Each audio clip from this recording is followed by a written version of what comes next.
నమస్కారం. Police special branch కృషి వల్లే లా అండ్ ఆర్డర్ అదుపులో ఉంటున్నట్లు ఈ శాఖ retired circle inspector Madda Shyam Kumar తెలిపారు. తణుకు రోటరీ క్లబ్ ఆధ్వర్యంలో గురువారం జరిగిన సభలో ఆయన ముఖ్య అతిథిగా పాల్గొని సమాజ రక్షణకు దోహదపడుతున్న ఆంధ్రప్రదేశ్ పోలీస్ స్పెషల్ బ్రాంచ్ అను అంశంపై మాట్లాడారు. అలాగే పోలీస్ శాఖలో స్పెషల్ బ్రాంచ్కున్న ప్రాధాన్యతను ఆయన వివరించారు. శాంతి భద్రతలు ఉన్న సమాజమే అభివృద్ధి చెందిన వ్యవస్థగా పరిగణిస్తారనే విషయం అందరికీ తెలిసినప్పటికీ దీనికోసం పాటుపడుతున్న శాఖ గురించి కొద్ది మందికే తెలుసన్నారు. అనంతరం మద్దా శ్యామ్ కుమార్ ను రోటరీ ప్రముఖులు చిట్టూరి వెంకటేశ్వరరావు, సాల్వా కబ్బి సన్మానించారు.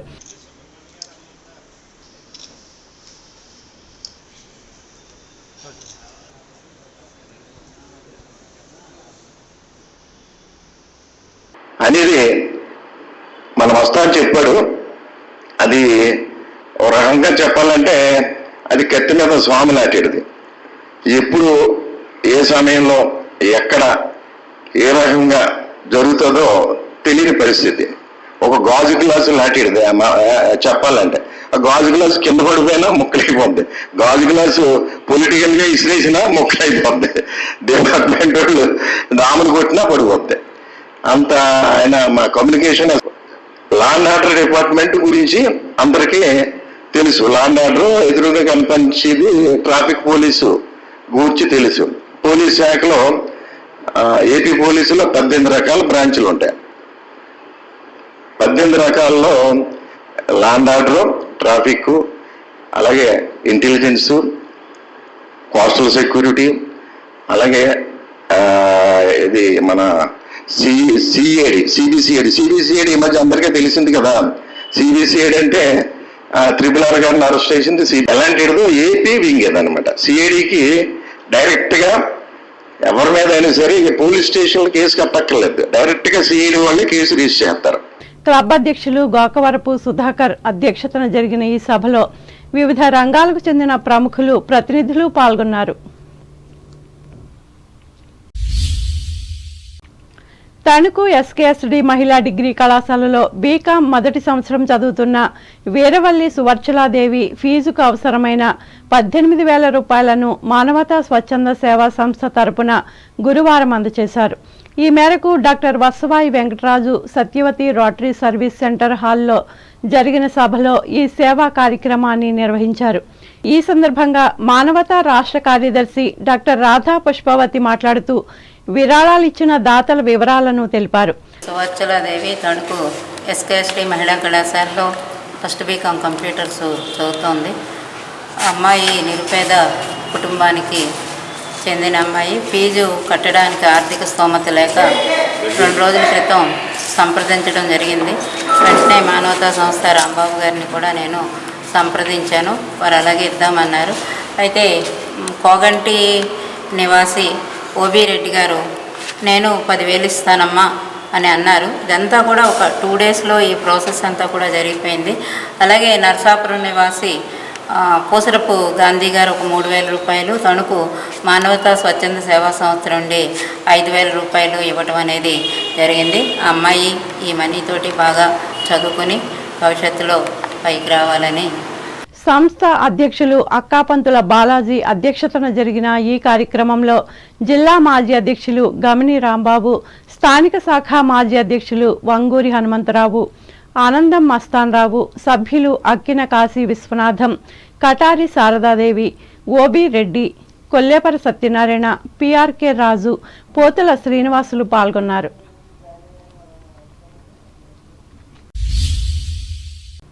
Tanuku senior citizens welfare association ఆధ్వర్యంలో ప్రతి నెల 3వ గురువారం నిర్వహించే వైద్య సేవా కార్యక్రమాన్ని ఈ వారం కూడా నిర్వహించారు.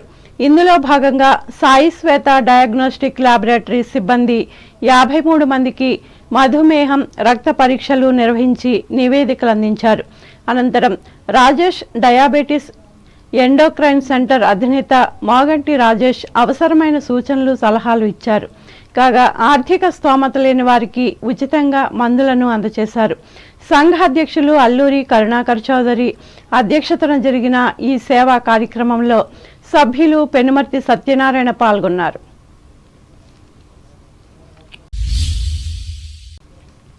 ఈ నెల 19వ తేదీన తాడేపల్లిగూడెం అసెంబ్లీ నియోజకవర్గం ఎన్డీఏ కూటమిలోని జనసేన పార్టీ అభ్యర్థిగా తాను నామినేషన్ దాఖలు చేస్తానని బొలిశెట్టి శ్రీనివాస్ తెలిపారు. స్థానిక తెలుగుదేశం పార్టీ కార్యాలయంలో గురువారం విలేకరుల సమావేశంలో ఆయన మాట్లాడుతూ ఆ రోజు ఉదయం 9 గంటలకు పెంటపాడు మండలం కస్పా పెంటపాడులోని వేణుగోపాలస్వామి ఆలయం నుంచి ఆర్డీఓ కార్యాలయానికి ర్యాలీగా బయలుదేరుతామని చెప్పారు. రాష్ట్రంలో అభివృద్ధి సంక్షేమం జరగాలంటే ఎన్డీఏ కూటమి అధికారంలోకి రావాల్సిన అవసరం ఉందని స్పష్టం చేశారు. అలాగే ఈ నామినేషన్ ర్యాలీలో కూటమిలోని పార్టీల నాయకులు, కార్యకర్తలు, ప్రజలు భారీ ఎత్తున పాల్గొనాలని విజ్ఞప్తి చేశారు. రేపు మండల ప్రెసిడెంట్లు, గ్రామ ప్రెసిడెంట్లు, బూత్ ఏజెంట్లు, పార్టీ శ్రేణులంతా కూడా తెలుగుదేశం, జనసేన, బీజేపీ పార్టీ శ్రేణులు అందరూ కూడా కలిసి ఈ నామినేషన్ కార్యక్రమానికి మీరందరూ ఇన్వైట్ చేయడానికి ఈ ప్రెస్ మీట్ ముఖ్యాంశంగా మేము ముందుకు వచ్చాం. మరి రేపు ఎలా జరుగుతుందో అదేవిధంగా మరి రేపుతోనే మన ఎలక్షన్ అయిపోయిందా అన్నట్టుగా ఉండే విధంగా మన అందరూ కూడా సహకరించమని చెప్పి మిమ్మల్ని అందరినీ కోరి ప్రార్థిస్తూ ఉన్నాం. వాడు ఏ గ్రామంలోనూ కూడా మీకు కనీసం మంచి మంచినీళ్ళు, తాగే నీళ్ళు. మరి ఈ ఒకసారి మనం కనుక నిర్లక్ష్యం చేస్తే రాబోయే రోజుల్లో మళ్ళీ దుర్మార్గపు జగన్మోహన్ రెడ్డి ప్రభుత్వం వస్తే రాష్ట్రం ఇంకా సర్వనాశనం అవుతుంది. కాబట్టి రేపు మనం శంకరామం పూరించాం. ఖచ్చితంగా యుద్ధానికి రేపు సన్నద్ధం అవుతున్నాం. మీరందరూ కూడా మరి సైనికులను మనం పోరాడి ఈ గెలుపులో భాగస్వాములు అవ్వాలని, ఈ ధర్మానికి అధర్మానికి జరిగే యుద్ధంలో ధర్మం పక్కన మేముంటే అధర్మం నన్ను గెలిపించమని చెప్పి రేపు జరగబోయే నామినేషన్ని జయప్రదం చేయమని చెప్పి కోరుకుంటూ మీ దగ్గర సెలవు తీసుకుంటాను. జై హింద్, జై జనసేన, జై తెలుగుదేశం, జై బీజేపీ. ఈ సమావేశంలో తెలుగుదేశం పార్టీ నియోజకవర్గ incharge Valavala Babji, Bharatiya Janata party incharge ఏతుకోట తాతాజీలు పాల్గొన్నారు.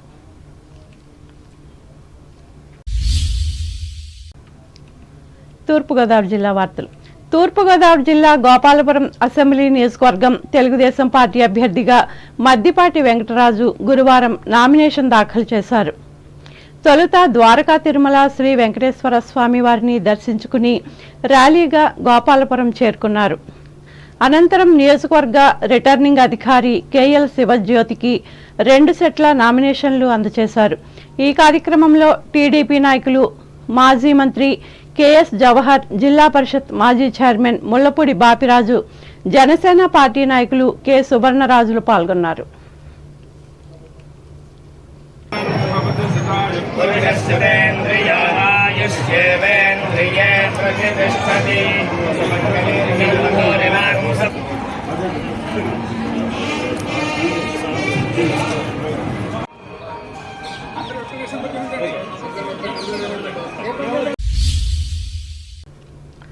నిడదవోలు నియోజకవర్గం నుంచి వైఎస్ఆర్ కాంగ్రెస్ పార్టీ అభ్యర్థిగా తిరిగి పోటీ చేస్తున్న ప్రస్తుత శాసనసభ్యులు జి శ్రీనివాస్ నాయుడు గురువారం నామినేషన్ దాఖలు చేశారు. ఇందులో భాగంగా ఆయన పట్టణంలో ఊరేగింపుగా వెళ్లి ముందు విఘ్నేశ్వర స్వామి ఆలయంలో పూజలు చేశారు. అనంతరం ఎన్నికల రిటర్నింగ్ అధికారి కార్యాలయానికి చేరి ఎంపీ అభ్యర్థి గూడూరి శ్రీనివాస్ సమక్షంలో నామినేషన్ సమర్పించారు.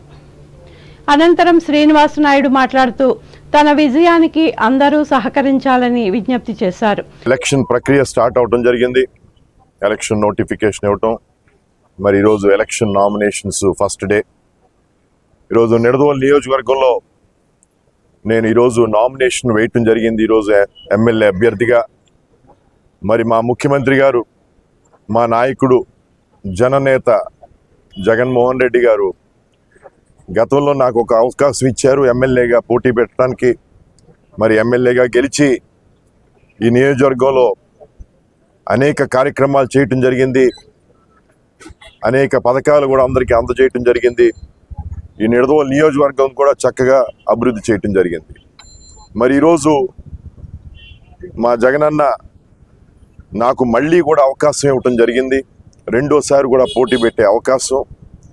మరి నిడదవోలు ప్రజలకి మరొక్కసారి నేను సేవ చేసుకునే అవకాశం నాకు కలిగిపించినందుకు ముందుగా జగన్ గారికి నా కృతజ్ఞతలు తెలుపుకుంటా ఉన్నాను. ఈ కార్యక్రమంలో రాజానగరం ఎమ్మెల్యే జక్కంపూడి రాజాతో పాటు పార్టీ సీనియర్ నాయకులు పాల్గొన్నారు.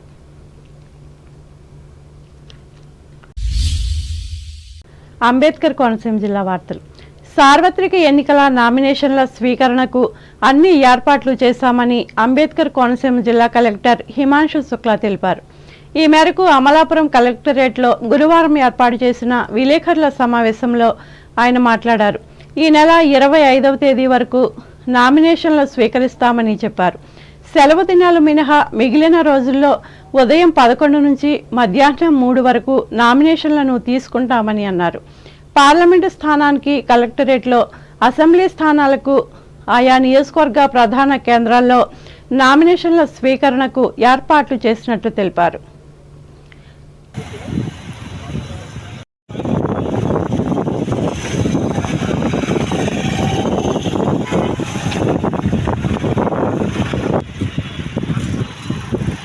నామినేషన్ వేసే అభ్యర్థితో పాటు మరో 4గురికి మాత్రమే ఆర్ఓ కార్యాలయం లోపలికి అనుమతి ఉంటుందని, అభ్యర్థుల ఊరేగింపుతో పాటు దాఖలు చేసే ప్రాంతంలో పూర్తిగా వీడియో రికార్డింగ్ చేస్తామని వివరించారు. అన్ని అసెంబ్లీ నియోజకవర్గాల్లో హెల్ప్ డెస్క్లు ఏర్పాటు చేశామని చెప్పారు.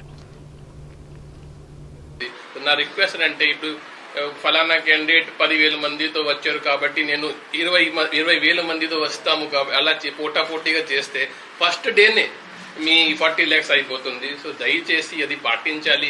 బికాజ్ ఇప్పుడు నేను చెప్తున్నాను, జిల్లాలో అన్ని చోట్ల మన ఈ వెబ్ కాస్టింగ్ కానీ సీసీటీవీస్ కెమెరా పెట్టడం జరిగింది. ఆల్రెడీ ప్రైవేట్ సెక్టర్లో ఉన్న సీసీటీవీ కెమెరా ఫీడ్ కూడా ఇప్పుడు మా దగ్గర వస్తున్నాయి. సో మీరు ఏ సభకి వెళ్తున్నారు, అక్కడ ఎంతమంది వస్తున్నారు, అక్కడ ఎన్ని బైక్స్ ఉన్నాయి, ఎన్ని జెండా మీరు ఏర్పాటు చేశారు, ఇవన్నీ డీటెయిల్స్ మా దగ్గర ఉన్నాయి. ప్రతి ఐటమ్కి ఆటోమేటిక్ ఎలక్షన్ కమిషన్ నుంచి రేట్ వచ్చింది. బిర్యానీ నుంచి, టీ నుంచి, సమోసా నుంచి అన్ని రేట్స్ మా దగ్గర ఉన్నాయి. సో దీనిలో క్యాలిక్యులేషన్ చాలా సింపుల్గా ఉంటుంది. ఎంతమంది వచ్చారు, ఎన్ని బిర్యానీ మీరు ఇచ్చారు, ఇంటూ చేసుకొని మీకు ప్రతి 3 daysలో మన ప్రతి కాన్స్టిట్యున్సీకు ఒక ట్రెజరీ ఆఫీసర్, అసిస్టెంట్ ఎక్స్పెండిచర్ ఆబ్జర్వర్గా ఏర్పాటు చేయడం జరిగింది. వాళ్ళు మీకు ప్రతి 3 daysలో చూపిస్తూ ఉన్నారు. సో దయచేసి దీన్ని పాటించాలి. ఒకవేళ మీ లిమిట్ అసెంబ్లీకి 40 lakhs దాటిన తర్వాత ఎవరు ఏం చేయలేరు. సో దయచేసి మీ ఎట్టి పరిస్థితుల్లో ఆ లిమిట్ దాటడానికి ఉండదు. వార్తలు ముగించే ముందు ముఖ్యాంశాలు మరొకసారి. ముఖ్యమంత్రి జగన్ కు వీడ్కోలు పలికిన తణుకు నియోజకవర్గ వైఎస్ఆర్ కాంగ్రెస్ శ్రేణులు. రావులపాలెంలో బస్సు యాత్రకు ఘన స్వాగతం పలికిన ప్రజలు. నర్సాపురం పార్లమెంట్ నియోజకవర్గానికి ఒక నామినేషన్ దాఖలు. వివరాలను వెల్లడించిన జిల్లా ఎన్నికల అధికారి సుమిత్ కుమార్. నర్సాపురం లోక్సభ బీజేపీ అభ్యర్థి శ్రీనివాస్ వర్మకు పార్టీ బీఫామ్ సర్టిఫికేట్ పంపించిన జాతీయ అధ్యక్షులు నడ్డా. భీమవరంలో ప్రకటించిన రాష్ట్ర నేత సత్యనారాయణ. తెలుగుదేశం, బీజేపీ, జనసేన అభ్యర్థులకు విజయం చేకూర్చాలి. భీమవరంలో పచ్చ జెండా కార్యకర్తలకు పిలుపునిచ్చిన పార్టీ జిల్లా అధ్యక్షురాలు సీతారామలక్ష్మి. పశ్చిమ గోదావరి జిల్లాలో ముఖ్యమంత్రి పర్యటన విజయం పట్ల హర్షం వ్యక్తం చేసిన రాష్ట్ర మంత్రి కారుమూరి. వచ్చే ఎన్నికల్లో ఎన్డీఏ కూటమి గెలుపొందాలని కోరుతూ తణుకు నియోజకవర్గంలో తెలుగుదేశంలో చేరుతున్న ఇతర పార్టీల కార్యకర్తలు. వివరించిన మాజీ ఎమ్మెల్యే ఆర్మిల్లి. ఈ నెల 19వ తేదీన నామినేషన్ దాఖలు చేయనున్న తాడేపల్లిగూడెం జనసేన పార్టీ అభ్యర్థి బొలిశెట్టి చెప్పిన టీడీపీ, బీజేపీ నాయకులు. గోపాలపురం అసెంబ్లీ నియోజకవర్గ తెలుగుదేశం అభ్యర్థిగా నామినేషన్ దాఖలు చేసిన మద్దిపాటి. వెంట ఉన్న మాజీ మంత్రి జవహర్, మాజీ జిల్లా పరిషత్ చైర్మన్ ముళ్లపొడిలు. నిడదవోలు వైఎస్ఆర్ కాంగ్రెస్ పార్టీ అభ్యర్థిగా ప్రజలు ఆశీర్వదించాలని విజ్ఞప్తి చేసిన ఎమ్మెల్యే శ్రీనివాస్ నాయుడు దాఖలు చేసిన నామినేషన్. అంబేద్కర్ కోనసీమ జిల్లాలో ఎన్నికల నామినేషన్ల స్వీకరణకు ఏర్పాట్లు సిద్ధం పేర్కొన్న కలెక్టర్ హిమాంశు శుక్లా. ఈ వార్తలు ఇంతటితో సమాప్తం. నమస్కారం.